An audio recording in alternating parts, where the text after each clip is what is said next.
everyone. I hope तपाईहरुको accounts clerk preparation start भइसक्यो. If not, don't worry. In this video, I'll break down economics ko syllabus, which is a part of part 2 of your exam syllabus. So a lot of people have told me that they are finding economics ra accounting ko syllabus quite broad.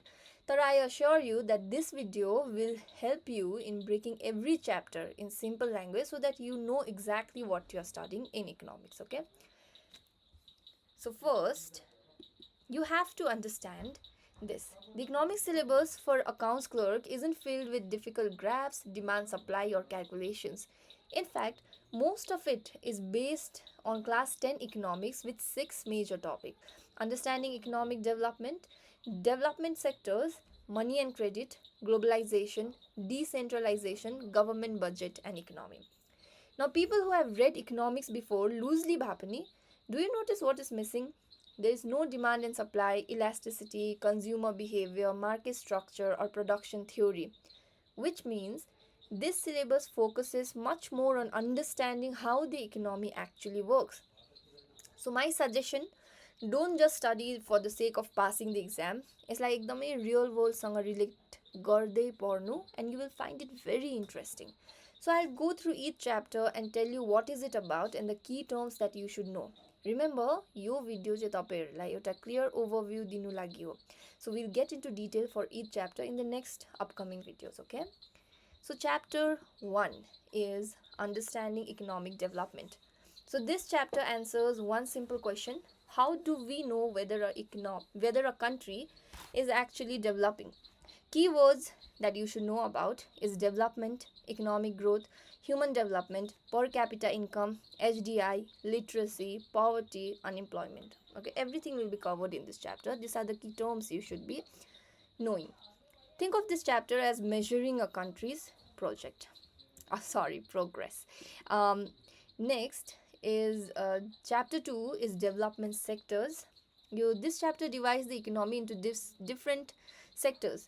You will learn about primary sector, which focuses on agriculture, secondary sector, which focuses on industries, and tertiary sector, which focuses on services.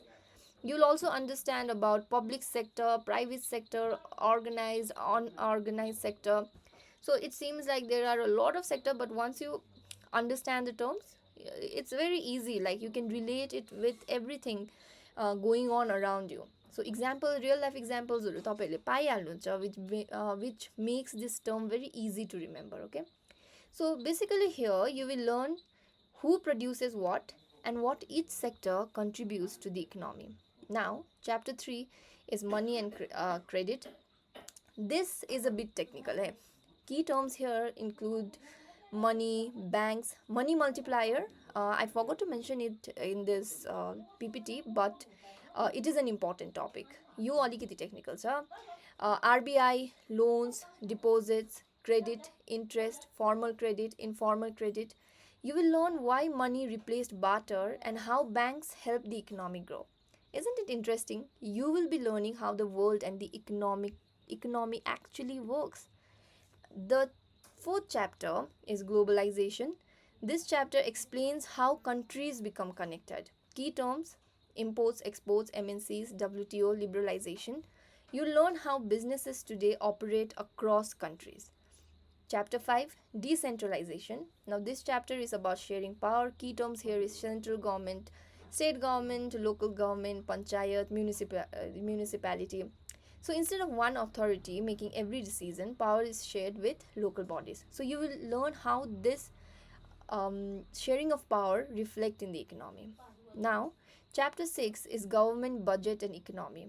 This chapter explains how the government earns and spends money. Key terms here is budget, tax, revenue, expenditure, fiscal deficit. You learn why governments prepare budgets and where public money comes from. And now, the best part. Every chapter that you are learning is linked to a chapter in NCERT class 10's notebook.